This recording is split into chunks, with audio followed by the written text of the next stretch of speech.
how do you prioritize self-care in your life? You know, I think that most recently, for whatever reason, it's been a theme that my clients feel like self-care is selfish, right? Yeah. And I'm trying to normalize selfish as much as possible because we need to take care of ourselves, one, right? Because we can't pour from an empty cup. Nope. But some of the ways in which I do it for myself, like I do monthly massages. That is important for my body to, release the stress. And that's one way that I do it.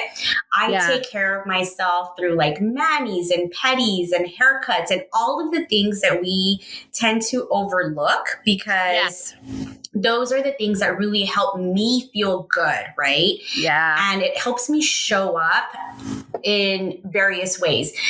But in generally speaking, self-care is really anything that allows me to nurture myself through health and wellness. Sure. And I'm all about the basic fundamentals, right? I preach this to my clients all the time. Like we need good sleep, right? I get my 6 to 8 hours of sleep, depending on whether I'm going to wake up in the morning to go work out, or there are mornings where I'm like, I'm getting 7 to 8 hours today, and I'm going to be okay with that. Yeah. I'm a big foodie, right? So I love to eat, and the way that we eat is obviously going to provide us with all of the nutrients that we need to be functional in our day to day. Yeah. And I move my body, right? I move my body through yoga, through HIIT exercises, whatever it feels it needs, even if it's just through like walking. Sure. But I do these things consistently because it helps my mood stay at baseline or above baseline, and I'm more productive in those ways. So that's kind of how I look at self-care. Well, and I think, you pointed to some really important things there. And I think in the line of work you're in, it's really hard to sell this if you're not doing it yourself. Exactly. But that can be hard though, because of just all the balls you're juggling. But, I loved your character traits you introduced. You told me to introduce you with an ambitious, considerate, sassy, capable, and warrior. And I think it's a combination of all those things that are necessary to love yourself well enough to know you are worthy of this and taking the time to do that within that. But also within this, there has to be some boundaries work, I would think, in terms of making the time and space for all of these things.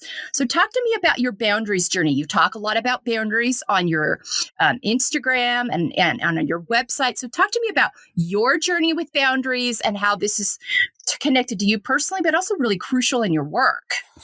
Yeah, so my boundaries continue to shift based on what is important in my life, right? So for instance, in my early 20s, my life consisted of school and work, but I had much more time for my friends and social outings. Sure. And now my social circle, they say as you get older, your social circle should, become a lot smaller. Yeah. And it has. My social circle is very, very tight-knit.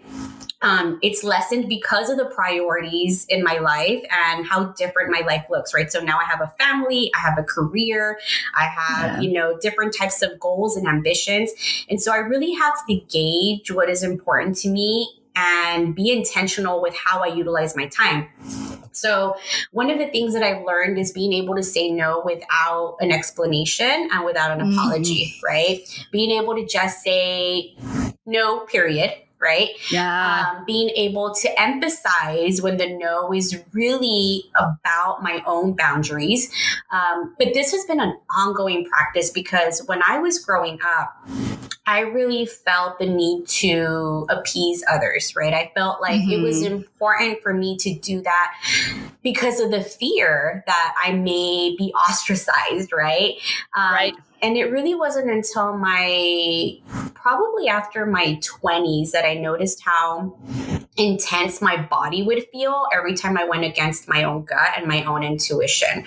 And that was surprising to me because I never really focused internally. It was always an external focus. Like, how is everybody else feeling? What is everybody else going to say and think? So I decided I needed to establish and implement these boundaries by asking myself how I felt in the moment before jumping into people-pleasing behaviors, right? This has also taught me that it's okay to change my mind without feeling responsible for the way other people would interpret my no. And that's been a huge work in progress. And it continues to be in my line of work, even with my clients, when they say, I really need this appointment at a time that goes against my own expectations, I have to be okay with saying that it's not going to work for me, but this is what I can offer you. Yeah. Yeah. And I think that would be really hard to not bend over backwards because you're in the line of work of helping people heal. And so being, able to establish that, but also knowing you can't show up as your best self if you're not setting those parameters. If you're violating a boundary, you're not going to show up as your best self. There's going to be other, just kind of, I don't know, irritations or frustrations or, why do I allow myself to do that? I am a recovering codependent queen. So I completely understand that. And I think, do you see that more in women than men? Am I wrong about that? I feel like the culture has kind of really pushes the narrative in that direction, or is that just my experience? No, I think that there are different expectations for men and women, right? And I'm not saying that one trumps the other. I'm just saying that in the way that society views women and the way that society expects women to show up is different from men.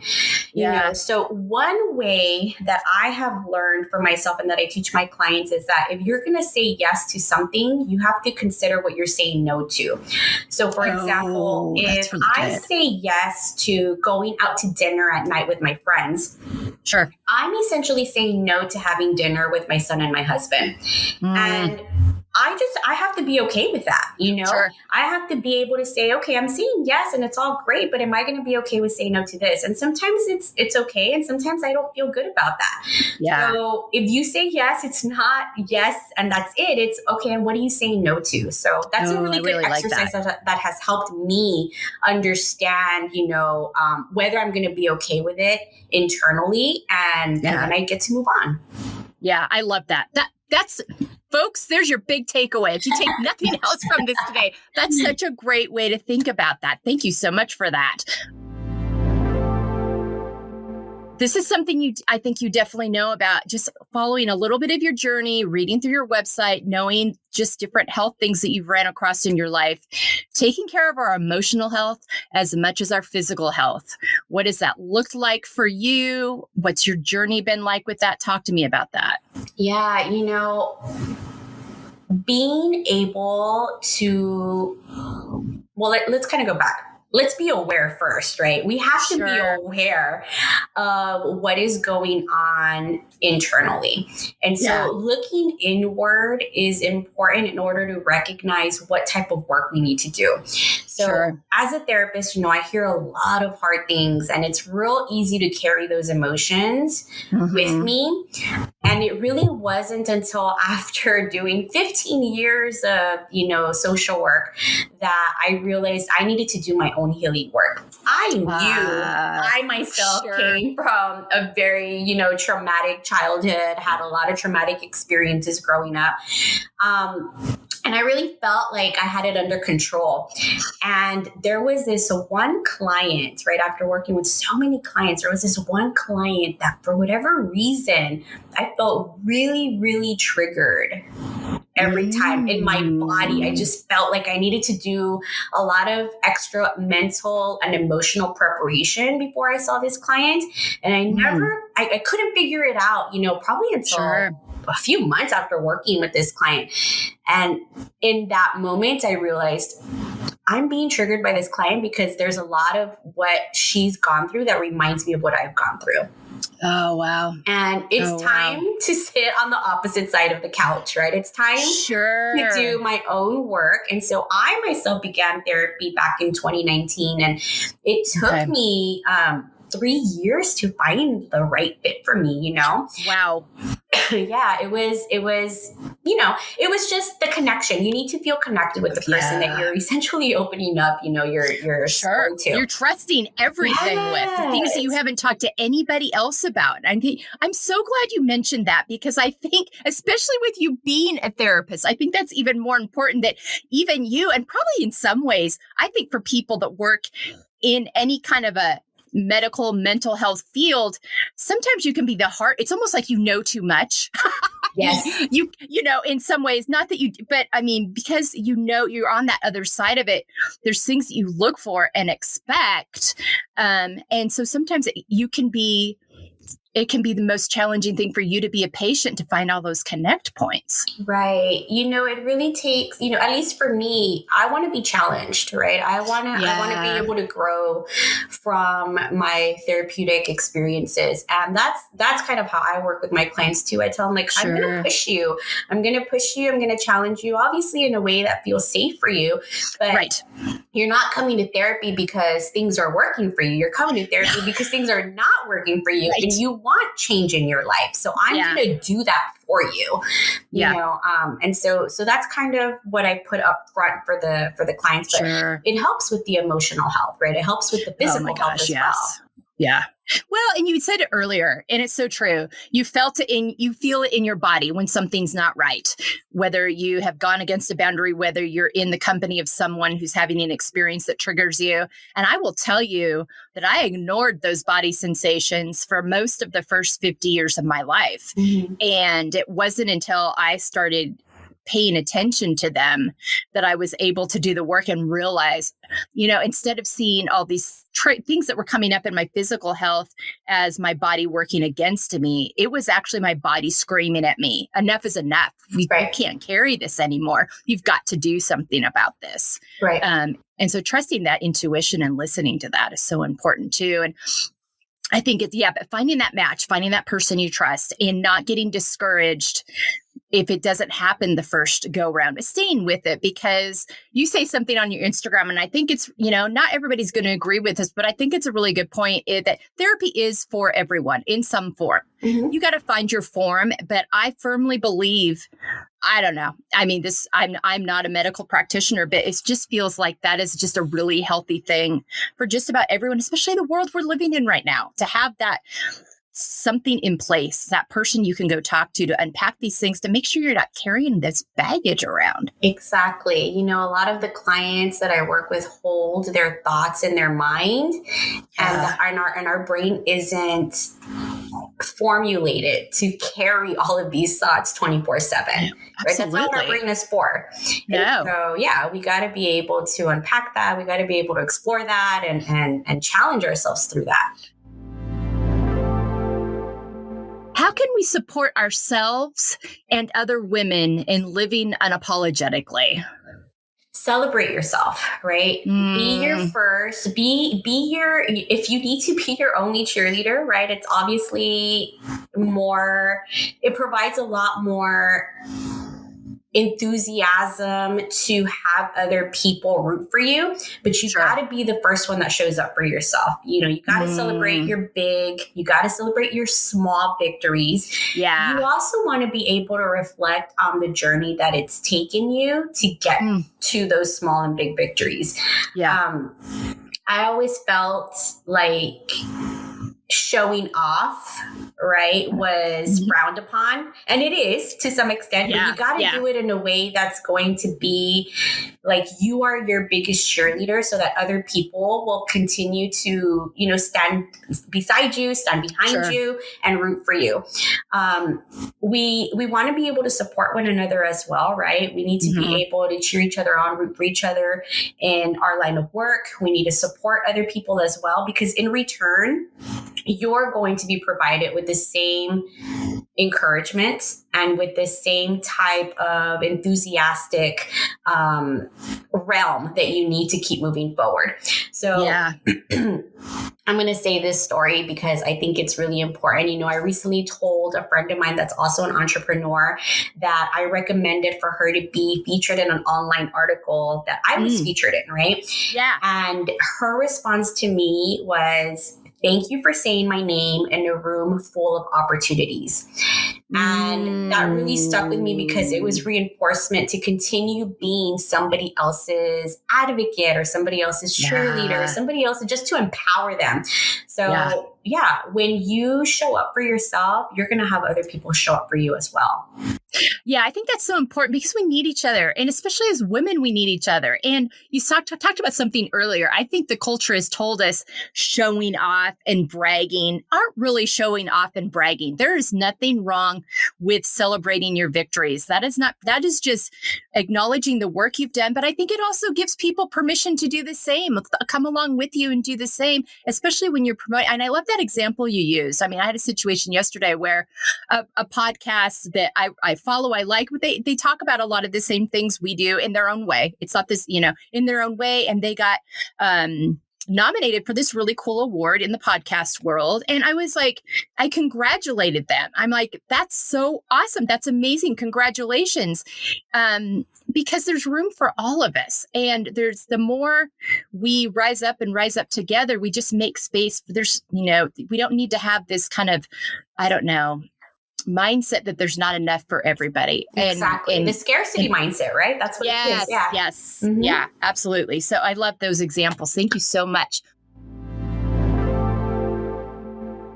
The importance of setting and coming back to your values and your why and everything you do. You have, like, for your business, you have your values listed on your website. Right. So you live by those values. Are those values that you had in your personal life that transferred over? Talk to me about your values and why journey.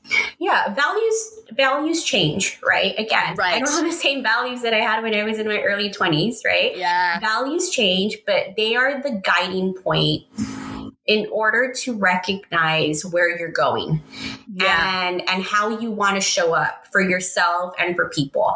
So they really do help me understand what is important in my life. And very often I have to remind myself of my why. Right? Why am I here? Why am I doing this? Why am I going through the struggle? And my why is rooted in, for me, it's rooted in freedom. It's rooted in power, in security, in safety, because that is how I want to live my life and how I want to show up for my family as well. Yeah. My values do change, as things progress in my life. Absolutely. And as circumstances shift, I also must reevaluate, right? Reassess how some of those same values will help me or even hurt me and my family moving forward. It's an ongoing process that requires a lot of flexibility and a lot of careful consideration. And it's a guiding point. And if I can go back every single time and remember, okay, why am I here again? Oh yeah. Okay. Keep moving forward. Right. Yeah, absolutely. Well, especially when I think it's especially for women as we're going through and doing all the things. We've got the work. You've gone on an entrepreneurial track that's a unique track and different from some people in the therapy world. It's really unique and brave, but takes some time and work, a family, and then you're just going through the normal family stuff. I mean, everybody has heard this fall about everybody's sick all the time because we've been cooped up for the last 3 years and now we've gone back out into the world and the viruses are sitting there waiting for us. So on those hard days when you're like, oh my gosh, he's sick again, I'm sick again, we're sick again, why am I here? Why am I doing this? I think it's important for us to have those things, but also the flexibility. I think that's so important. I think we can get locked in sometimes, and it's good to step back to like, does this align with who I am today? And you mentioned something earlier I think was important. Is this doing damage or good? Because if it's doing damage, it's not a value you should be abiding by anymore. Well, I was going to say, again, the value that you created for yourself earlier on may have been what you needed to get you to the next point, but then it may no longer be beneficial for you, right? So you have to change that value. And so values have to be changing. And if they're not changing, you have to ask yourself, are you stagnant or what is going on, right? What are some of the fears that hold you back?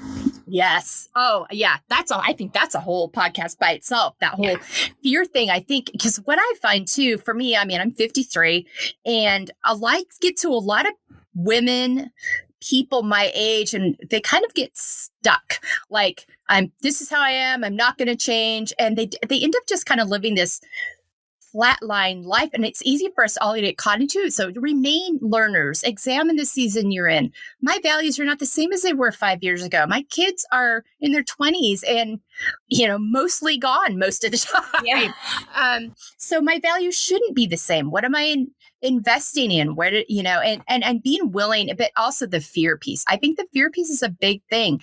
Fear of what people will think, fear of showing up differently and the responses, and maybe fear of confronting some things that we've never taken the time to confront. I mean, you talked about earlier how you had to step back. You were getting triggered with a client, and that was like, I got to go face this fear. I got to go knock this down. I think that was such an important thing that we all need to remember, however it shows up for us. Right. Yeah. And even in that moment, right, I was doing damage to myself as a person in general, right? But as a professional, sure. I was probably not giving all of my attention, my professional attention, and the way that I could have with this client, right? Yeah. And so I had to do something about it. I had to challenge myself to do something about it.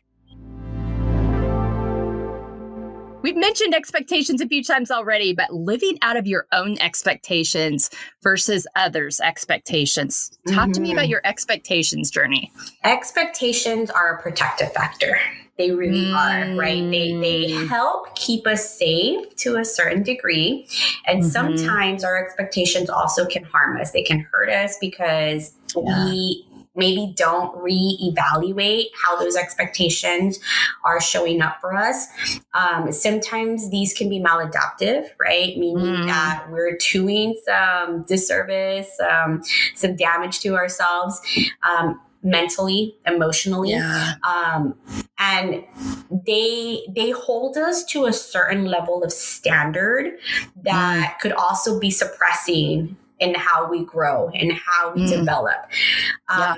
It creates disappointments for us because we are maybe self-sabotaging based on our past experiences, right? Yeah. So expectations are another one that we always should be reassessing for ourselves in the moment. Yeah.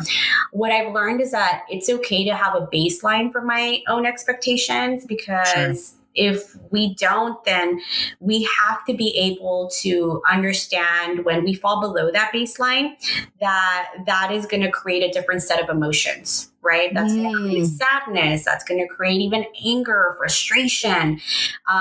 But above our baseline, that's what helps us grow, because we feel motivated, right? We feel enthusiastic about changing something about our life, whether it's personal or professional. Right. And, some of the things that I continuously have to challenge myself on a professional level is another therapist doing something better than me or doing more than me? And then I really do get into this cycle of I have to catch up, right? And then I find myself kind of like in this ongoing like hamster wheel, and I'm not getting anywhere because I feel so overwhelmed with all of these unrealistic expectations that I put on myself. Yeah. And how unfair is that to me and to my clients, right? Absolutely. Absolutely. And I think we do that. I think that's a habit we can fall into. That's a great example. So how do you know when you're crossing over into that's my expectation versus that's their expectation? They're being whoever out in the world, family members, clients, the person in the grocery store, your mom. What is your signal that you are crossing over that line? Ooh, when I don't feel good, when my brain starts to hurt, when my body starts to feel exhausted, again, internal exploration is what really guides me to question, what am I doing again? And why am I doing this? And I recently had that. I spoke with my husband 2 nights ago. As a matter of fact, over dinner, I was telling him, I feel like I'm trying to do so many things at once with my, my business, and I'm pretty much losing my why. And I don't even remember why I started wanting to go on this journey, right? Like I need to go back and I need to reflect on how is this going to help me, a year from now or even 6 months from now. And when I did that exercise, I was like, oh yes, okay, I remember the goal that I have that, hopefully 2 years from now, I will be in this stage or at this level in my life professionally. Yeah. But I needed to do that because I was really losing myself and I was probably drowning a lot of my emotional health in the moment. So yeah. It really, when I compare myself to others, I have to ask myself, like, is that really what you want to do though? Like that may work for them, but that's not a part of your personality. Sure. Right? Yeah. Yeah. And where's this driver coming from? Exactly. Is this coming from a healthy space or do we need to take a look at that? Yeah, I think, again, it goes back to, we can beat this drum and I talk about it all the time, but your body is going to tell you if you are betraying what is true to you or not. But you just have to be willing to listen and not push it aside. Accepting the layered aspects of ourselves. Talk to me about your layers journey and what that's looked like for you. Well, again, growing up, I really was disconnected from a lot of my reality, which means that I was disconnected from my body as well. I was disconnected from, it was a lot of survival mode, right? And as I've gone through my own healing journey, I've learned to be more self-aware of what all of these different layers entail for me.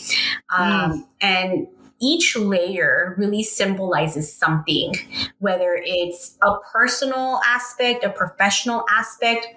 We have to ask ourselves, where is this coming from? What story is attached to that layer?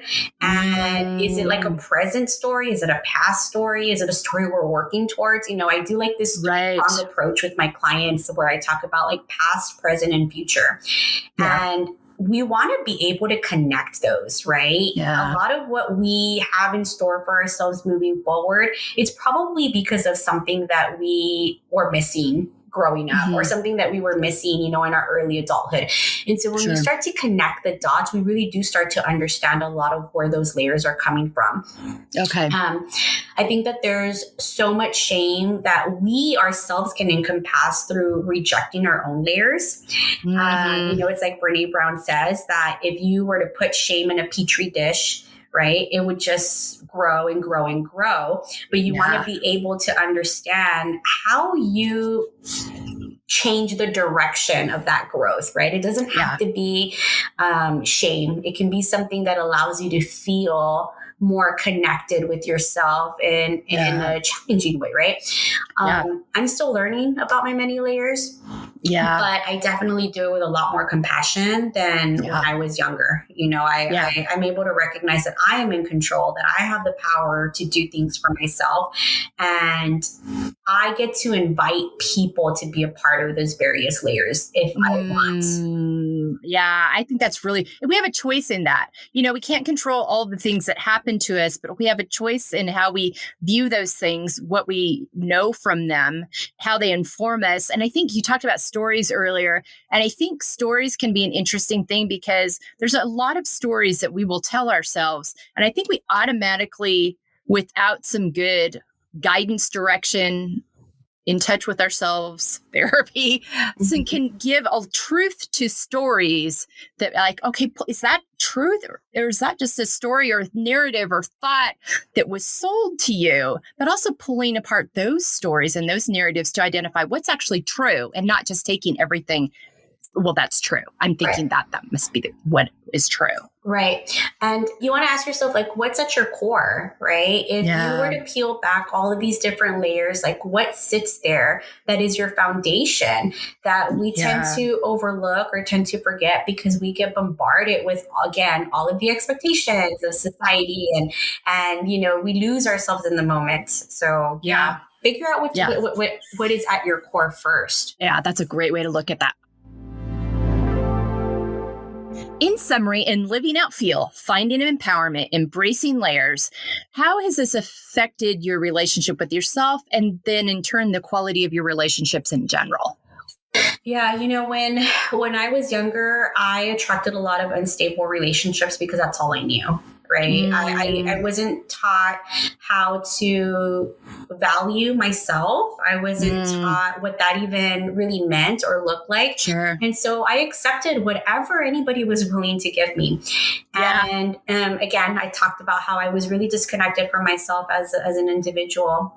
And through the exploration of finding out who I am and who I want to be and how I want to show up for myself, my clients, my husband, my child, I've been able to recognize that who I was before isn't necessarily going to serve me a healthy purpose right now. And so that's been through, my husband has really helped me navigate that a lot as well, because he taught me what it was like to be in a healthy relationship. Yeah. Mine too. Yeah. Yeah. And for a long time, I fought him on that because I was like, I like when my clients say, I'm in this relationship and they offer me all of the things that I've always wanted, but it's boring.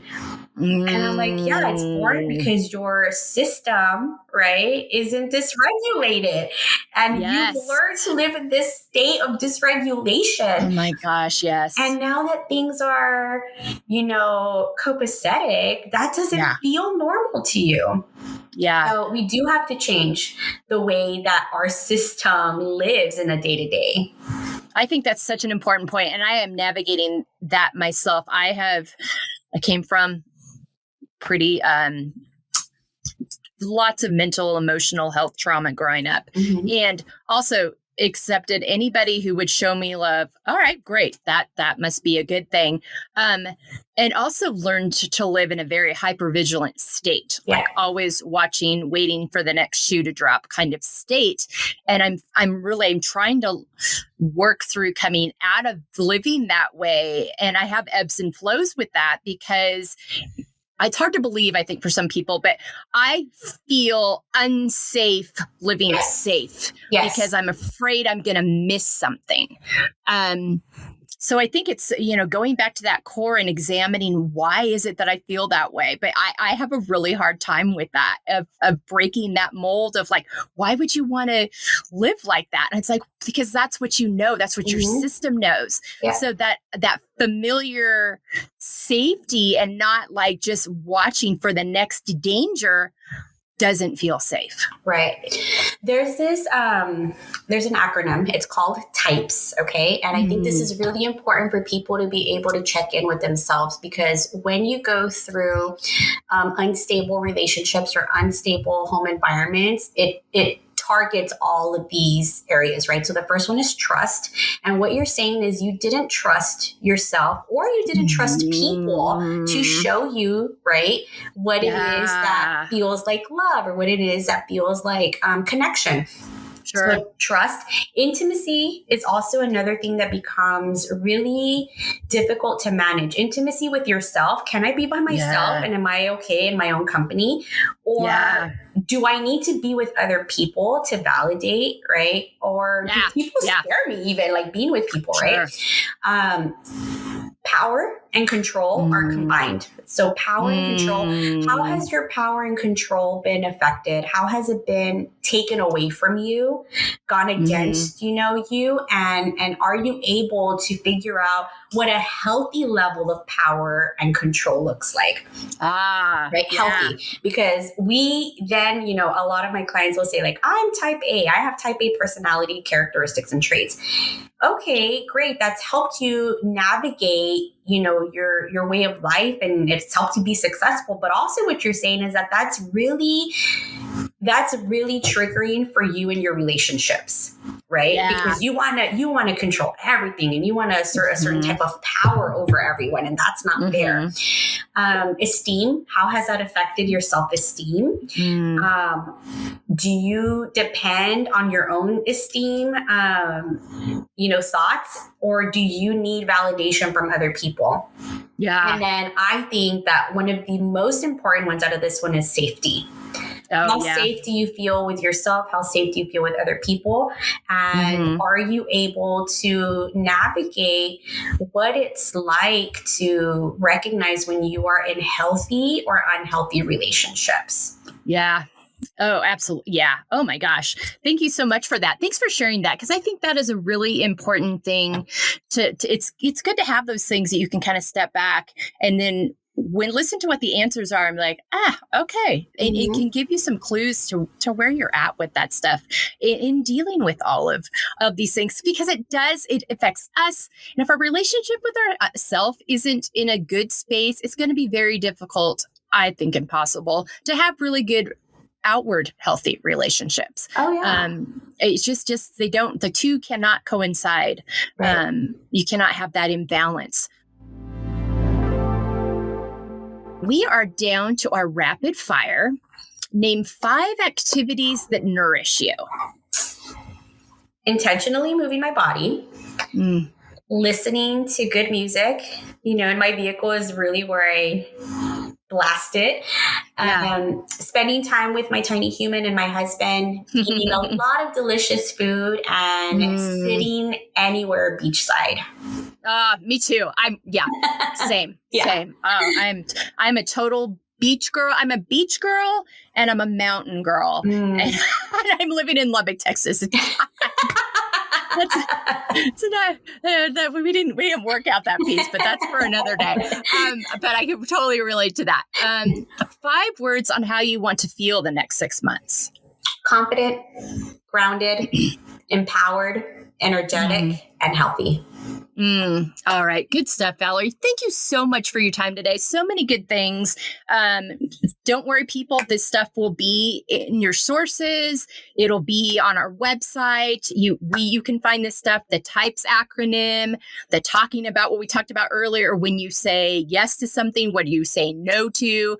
Those are 2 huge takeaways from today, from all of this stuff. But you don't want to miss all that Valerie has to offer. Again, her website, her social media sites, and know the Inner Solace Therapy.